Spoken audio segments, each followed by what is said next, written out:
Doctor ortho Ayurvedic oil and capsule. अब दर्द भी घुटने टेकेगा। जेडीयू विधायक दल के नेता चुने गए श्रवण कुमार। बैठक में नालंदा एमएलए श्रवण कुमार के नाम पर नीतीश कुमार ने दी मंजूरी। नीतीश कुमार के इस्तीफे के बाद खाली हुआ था विधायक दल के नेता का पद। रायपुर में महिला बिल के समर्थन में बीजेपी महिला मोर्चा की जन आक्रोश यात्रा। मुख्यमंत्री विष्णुदेव साय समेत सभी बड़े बीजेपी नेता सड़कों पर उतरे। मुख्यमंत्री साय ने कांग्रेस समेत सभी विपक्षी दलों पर महिला विरोधी होने का लगाया आरोप। झारखंड के लोकायुक्त बने न्यायमूर्ति अमिताभ कुमार गुप्ता। लोक भवन में आयोजित शपथ ग्रहण समारोह में राज्यपाल ने दिलाई पद एवं गोपनीयता की शपथ। समारोह में सम्मिलित हुए सीएम हेमंत सोरेन।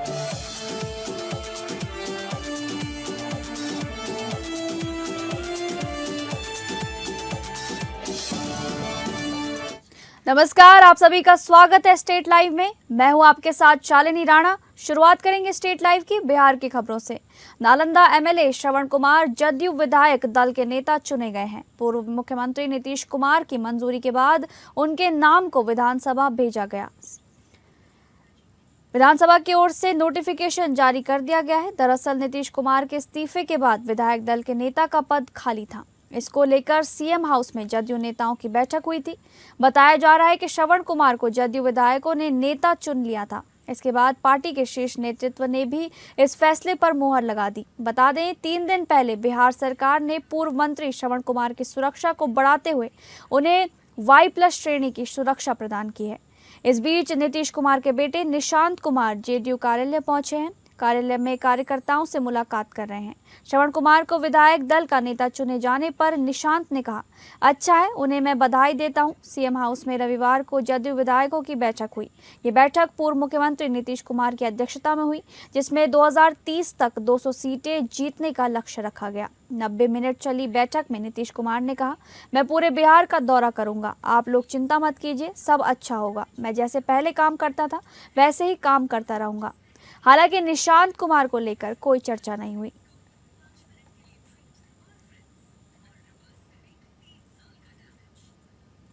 अनंत सिंह ने जदयू विधायक दल की बैठक को लेकर कई अहम बातें कही हैं। उन्होंने बताया कि नीतीश कुमार ने सभी विधायकों को अपने अपने क्षेत्र में सक्रिय रूप से काम करने के निर्देश दिए हैं और इस बार 200 सीटें जीतने के लक्ष्य पर फोकस किया जा रहा है। अनंत सिंह ने बताया कि मुख्यमंत्री नीतीश कुमार ने कहा कि वे एक बार फिर जनता के बीच बड़े स्तर पर यात्रा करेंगे और इस बार पहले से ज्यादा सक्रिय रहेंगे। शराबबंदी कानून को लेकर अनंत सिंह ने कहा कि एक बार फिर सवाल उठाए हैं। उन्होंने कहा कि उन्होंने जो वास्तविकता देखी है वही बात रखी है और वे किसी सरकारी पद पर नहीं है, इसलिए उनकी राय व्यक्तिगत है। उन्होंने ये भी कहा कि वे झूठ नहीं बोलते और जो सही लगता है वही बोलते हैं। सम्राट चौधरी द्वारा शराबबंदी कानून पर दिए गए बयान को लेकर उन्होंने कहा कि उन्होंने ये बयान नहीं सुना है, लेकिन अंतिम फैसला सरकार का ही होगा और ऐसे मुद्दों पर सरकार ही निर्णय लेती है। नीतीश जी अपने भाषण दिए कि जैसे हम जनता के बीच में रहते थे विधायक के बीच में उसी रहेंगे, काम और ज्यादा होगा। विधायक के कहे कि कुल अपना अपना क्षेत्र में जनता पर ध्यान दीजिए, काम कीजिए। वो मालिक वो है, वो जे भी चुनेंगे वही चुनेंगे। निकलेंगे कहे कि हम जनता में और ज्यादा घूमेंगे पहले से ज्यादा, आप लोग से भी और ज्यादा भेंट करेंगे पहले से ज्यादा, और खूब काम करेंगे, ये बोले। हाँ, काम खूब होगा। तो सरकार के मालिक तो नहीं है, हम तो अपना राय बोले, लेकिन राय कोई नहीं मानते हैं तो हम क्या कर सकते हैं, हम तो कुछ है नहीं। अब रुक करेंगे झारखंड से जुड़ी खबरों का। झारखंड के राज्यपाल संतोष कुमार गंगवार ने आज रांची स्थित लोक भवन में झारखंड उच्च न्यायालय के सेवानिवृत्त न्यायाधीश न्यायमूर्ति अमिताभ कुमार गुप्ता को रखे के नए लोकायुक्त के रूप में पद एवं गोपनीयता की शपथ दिलाई। शपथ ग्रहण समारोह में मुख्यमंत्री हेमंत सोरेन भी शामिल होकर इस महत्वपूर्ण संवैधानिक प्रक्रिया के साक्षी बने, जहां राज्यपाल एवं मुख्यमंत्री ने लोकायुक्त अमिताभ कुमार गुप्ता को अपनी ओर से हार्दिक बधाई एवं शुभकामनाएं दी। तो वहीं इस अवसर पर वित्त मंत्री राधाकृष्ण किशोर एवं ग्रामीण विकास मंत्री दीपिका पांडे सिंह सहित अन्य गणमान्य अतिथि मौजूद रहे। साथ ही राज्य के वरिष्ठ प्रशासनिक अधिकारी एवं न्यायिक क्षेत्र से जुड़े प्रतिष्ठित व्यक्ति भी मौके पर उपस्थित रहे।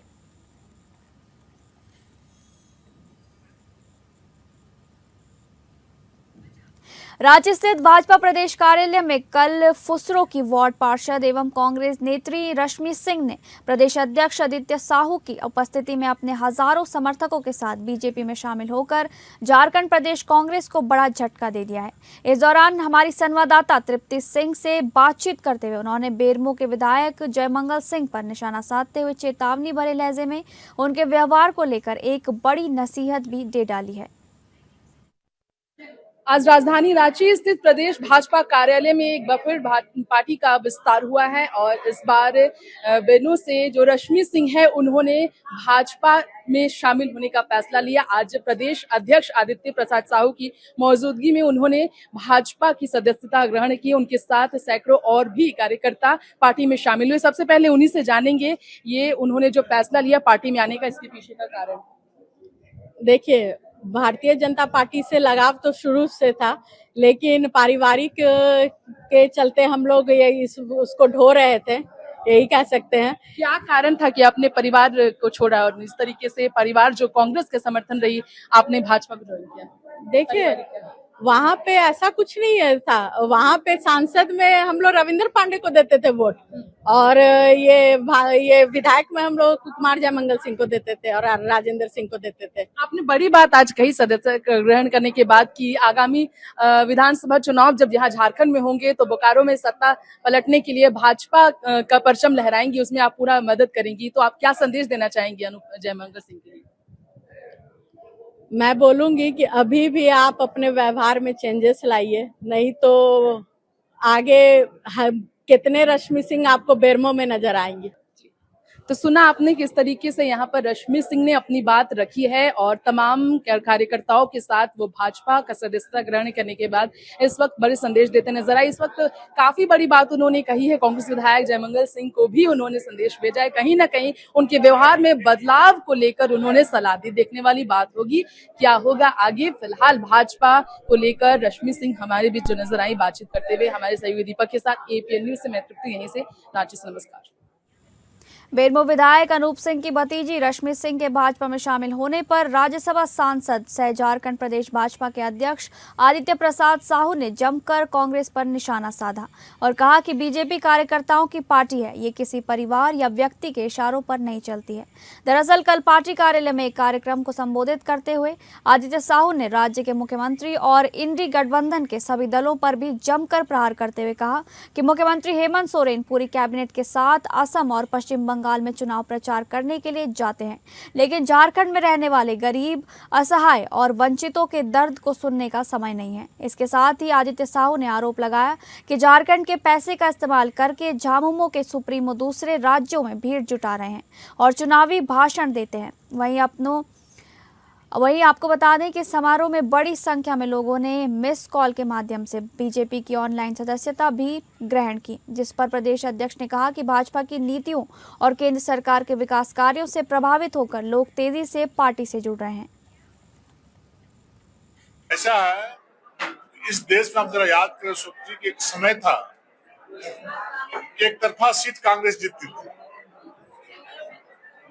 और आज वो समय है कांग्रेस 2 अंकों में सिमट गई और इस प्रकार के कार्य करके और निचले स्तर पर जाने वाली है। भारतीय जनता पार्टी 1984 में 2 सीट लेकर के आई थी, तब कांग्रेसी हंसते थे, लेकिन आज कांग्रेस के प्रति पूरे देश और दुनिया के लोग हंस रहे हैं। सिर्फ उनके कुकर्म के चलते उनका जनाधार खिसका है और मुझे लगता है कि रश्मि जी काफी तेज तरार नेत्री हैं भारतीय जनता पार्टी नरेंद्र मोदी जी के। झारखंड के पूर्व सीएम रघुवर दास ने धनबाद पहुंचकर लोकसभा में नारी शक्ति वंदन विधेयक गिरने पर विपक्ष पर तीखा प्रहार किया है। सर्किट हाउस में कार्यकर्ताओं के स्वागत के बाद पत्रकारों से बातचीत में उन्होंने कहा कि परिवारवाद, जातिवाद और तुष्टीकरण करने वाले विपक्षी दल महिला आरक्षण लागू नहीं होने देना चाहते। पीएम मोदी द्वारा लाए गए इस विधेयक का विरोध कर उन्होंने महिलाओं के सम्मान के खिलाफ राजनीति की। रघुवर दास ने कहा 33% आरक्षण में 2029 के चुनाव में महिलाओं को लाभ मिलेगा। उन्होंने आगे कहा बंगाल चुनाव में जनता विपक्ष को जवाब देगी। देखिए, किसी भी आधुनिक समाज का प्रगति का मापदंड उस समाज की महिला से होता है। महिलाएं आर्थिक रूप से सुदृढ़ हो, महिलाएं की सुरक्षा मिले, सामाजिक विकास हो और राजनीति में भागीदारी हो, राज्य और देश के नीति निर्धारण में भी महिला की भूमिका हो। इसको ध्यान में रखते हुए जब से हमारे आदरणीय प्रधानमंत्री 2014 देश में बने, तब से महिलाओं, क्योंकि उनका मानना था अगर हमें देश को आगे बढ़ाना है तो नारी शक्ति, महिला शक्ति के आगे बिना देश आगे नहीं बढ़ सकता। झारखंड के सबसे प्रतिष्ठित अस्पताल रिम्स की डेंटल छात्रा के साथ हाल ही में एक सामूहिक दुष्कर्म मामले में रांची महानगर के अंदर प्रदेश भाजपा ने उग्र प्रदर्शन कर बीते सोमवार को एसएसपी कार्यालय का घेराव किया। इस दौरान पार्टी के मुख्य सचेतक एवं हटिया विधायक नवीन जायसवाल के साथ आए हजारों प्रदर्शनकारियों ने जयपाल सिंह मुंडा स्टेडियम से जुलूस निकालते हुए एसएसपी कार्यालय पहुंचकर घेराव किया। जानकारी के मुताबिक इसी बीच कार्यालय के मुख्य गेट को पुलिस द्वारा बंद किए जाने से आक्रोशित महिलाओं ने उसे तोड़ने का प्रयास भी किया, जिससे माहौल तनावपूर्ण बनता चला गया। तो वहीं दोषी लोगों को फांसी की सजा देने की मांग करते हुए प्रदर्शनकारियों के बीच भाजपा नेता आरती कुजूर ने राज्य में महिलाओं पर अत्याचार को लेकर शासन प्रशासन पर सवाल भी उठाए। इसी बीच हेमंत सरकार पर निशाना साधते हुए पार्टी के मुख्य सचेतक ने कहा कि मेडिकल छात्रा के साथ जिस तरह से दरिंदगी की घटना हुई है, उसके बाद पुलिस की जो भूमिका रही है वो बेहद चिंताजनक रही है। जानकारी दे दें कि इस मामले में एक आरोपी अभी भी पुलिस गिरफ्त से बाहर है, जिस पर भारतीय जनता पार्टी का कहना है कि इस तरह के मामले में पुलिस को सक्रिय होकर कड़ी से कड़ी कार्रवाई करनी चाहिए। आज एसएसपी कार्यालय का घेराव किया गया। एक सप्ताह पहले जो घटना डेंटल की छात्रा के साथ हुआ, गैंग रेप हुआ और मुस्लिम समाज के द्वारा टारगेटेड हिंदू बहनों और बेटियों को जो टारगेट किया जा रहा है, ये पहली घटना नहीं है, कई घटना सामने आई। अभी 3 दिन पहले 3 साल की बच्ची के साथ एक ऑटो चालक ने दरिंदगी करने का प्रयास किया। आप परसों देखिए कि वुमेन्स कॉलेज की प्राचार्या ने कहा कि जब वो अपने हॉस्टल की बच्चियों से बात कर रही तो बच्चियां रोने लगी। बोली, मैम हम लोग जब लौट के आते हैं तो हमारा मोबाइल लोग छीन ले रहे हैं, भद्दी टिप्पणियां दे रहे हैं और दुष्कर्म का प्रयास कर रहे हैं। ऑटो से जब आते हैं तो गंदी चिट लिख करके ऑटो पे फेंक दे रहे हैं और पुलिस मौन है। छत्तीसगढ़ की राजधानी रायपुर में नारी शक्ति वंदन अधिनियम के समर्थन में महिला मोर्चा ने जन आक्रोश पद यात्रा निकालते हुए कांग्रेस के खिलाफ प्रदर्शन किया। रायपुर में भाजपा महिला मोर्चा के नेतृत्व में सुभाष स्टेडियम से जन आक्रोश पद यात्रा निकाली गई, जिसमें हजारों की संख्या में महिलाओं ने हिस्सा लिया।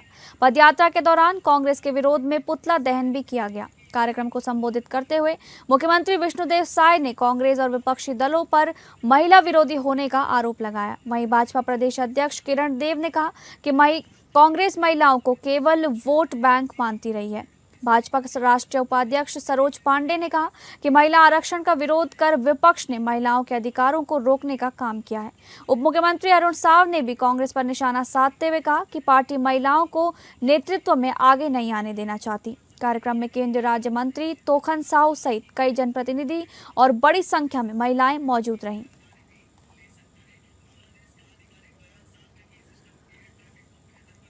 उप मुख्यमंत्री अरुण साव नगर पंचायतों के कामकाज की समीक्षा कर रहे हैं। बैठक की शुरुआत के साथ ही उन्होंने अधिकारियों को साफ संदेश दिया कि शहरों के विकास में किसी भी तरह की लापरवाही बर्दाश्त नहीं की जाएगी। बैठक में डिप्टी सीएम ने शहरों में बेतरतीब निर्माण, अवैध प्लांटिंग और अतिक्रमण पर सख्ती से रोक लगाने के निर्देश दिए। उन्होंने सभी सीएमओ को स्पष्ट रूप से कहा कि नियमों का उल्लंघन करने वालों पर कड़ी कार्रवाई की जाए। अरुण साव ने अधिकारियों को नई सोच और नई कार्य पद्धति अपनाने की सलाह देते हुए कहा कि शहर और शहरवासियों के कल्याण को प्राथमिकता दी जाए। उन्होंने नगर पंचायतों के कार्यों और व्यवस्थाओं में कसावट लाने पर जोर दिया। उन्होंने चेतावनी दी कि काम में लापरवाही और कोताही किसी भी हाल में स्वीकार नहीं होगी और जिम्मेदारी तय कर सख्त कार्रवाई की जाएगी। डिप्टी सीएम ने यह भी कहा कि सुव्यवस्थित और सुनियोजित कार्यों के जरिए शहर और सरकार की प्रतिष्ठा को बढ़ाया जाए। साथ ही शहरों को स्वच्छ, सुंदर बनाने और नागरिकों के लिए पर्याप्त जन सुविधाएं विकसित करने पर विशेष ध्यान देने के निर्देश दिए गए।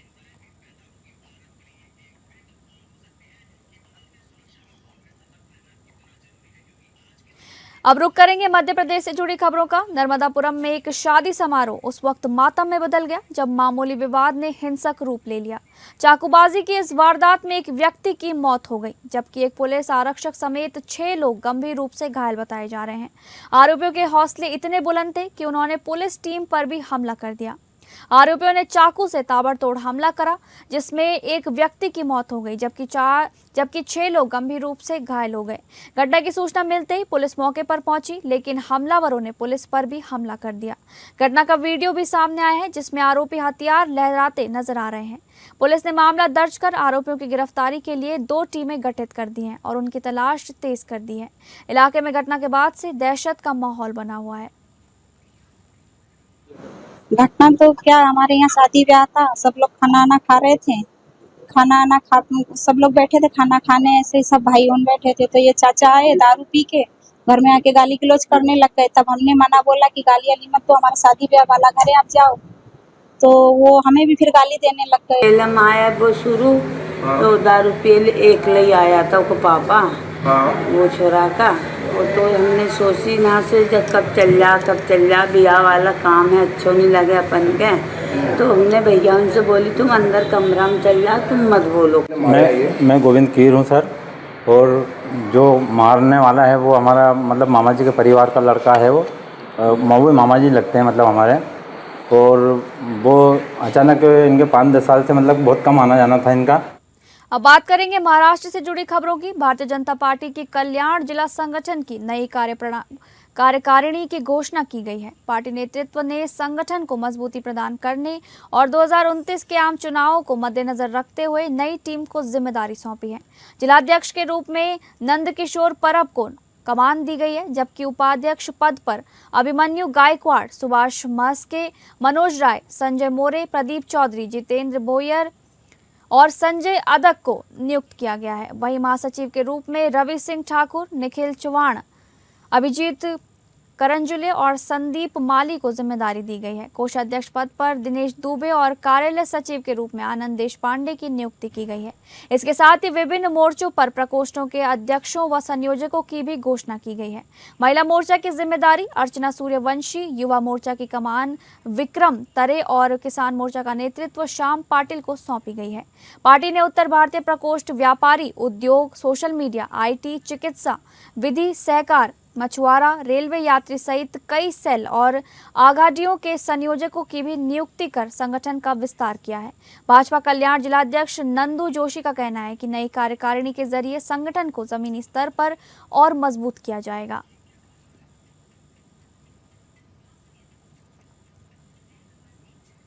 महाराष्ट्र के नवी मुंबई में आज मौसम ने अचानक करवट ली है। उरण, उल्वे और एयरपोर्ट इलाकों में हल्की बारिश की फुहारें देखने को मिली, जिससे वातावरण में ठंडक घुल गई है और लोगों को गर्मी से राहत महसूस हो रही है। हालांकि पनवेल और नवी मुंबई के कई अन्य हिस्सों में अभी तक बारिश नहीं हुई है, लेकिन पूरे शहर में घने बादल छाए हुए हैं। भारत मौसम विज्ञान विभाग के अनुसार दिन भर में शहर के अलग अलग इलाकों में हल्की बारिश होने की संभावना है। मौसम के इस बदले मिजाज ने गर्मी से परेशान लोगों के चेहरे पर राहत की उम्मीद जगा दी है। आने वाले घंटों में नवी मुंबई के और हिस्सों में भी बारिश देखने को मिल सकती है।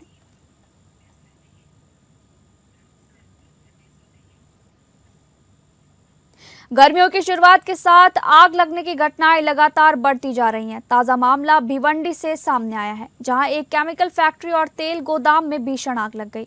ये घटना भिवंडी के खाड़ीपार इलाके में स्थित मूलचंद कंपाउंड की है, जहां अचानक लगी आग ने कुछ ही समय में विकराल रूप ले लिया। चारों ओर काले धुएं का घना गुब्बार और आसमान छूती लपटें इस आग की भयावहता को साफ तौर पर दिखा रही हैं।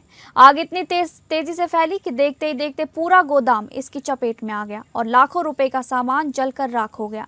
धुएं की मोटी परत पूरे इलाके में फैल गई, जिससे लोगों में दहशत का माहौल है। सूचना मिलते ही दमकल विभाग की कई गाड़ियां मौके पर पहुंच गई और आग पर काबू पाने की कोशिशें लगातार जारी हैं। हालांकि आग की तीव्रता के चलते राहत कार्य में काफी मुश्किलें आ रही हैं। फिलहाल रात की बात यह है कि इस हादसे में किसी हताहत होने की खबर नहीं है, लेकिन आग पर पूरी तरह काबू पाने तक स्थिति गंभीर बनी हुई है।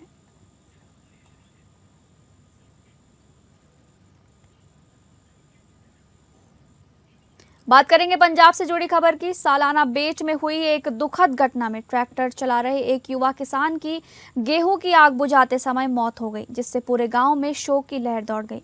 ग्रामीणों के अनुसार सुबह 8:30 बजे शॉर्ट सर्किट के कारण खेतों में आग लग गई। यह आग किसान मनदीप सिंह की खड़ी गेहूं की फसल की ओर फैल रही थी, जिसके चलते उन्होंने ट्रैक्टर लिया और अन्य ग्रामीणों की मदद से आग बुझाना शुरू कर दिया।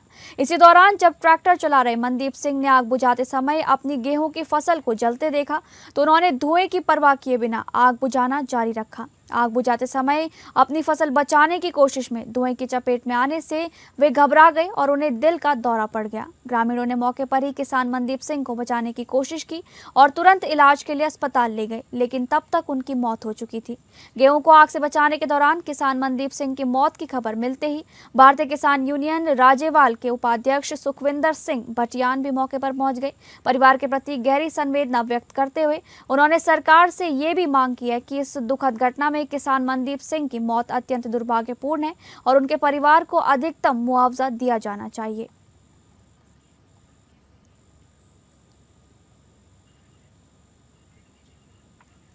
माछीवाड़ा के पास भूपने गांव के पास एक दर्दनाक सड़क हादसा सामने आया है। एक तेज रफ्तार कार ने सरकारी स्कूल जा रहे बच्चों से भरे एक जुगाड़ी रिक्शे को टक्कर मार दी।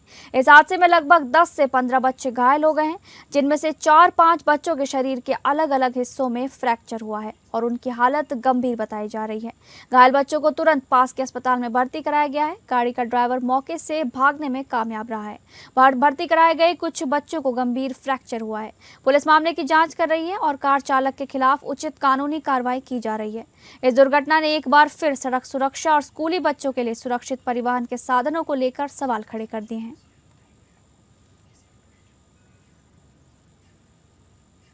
फिलहाल स्टेट लाइव में बस इतना ही। नमस्कार।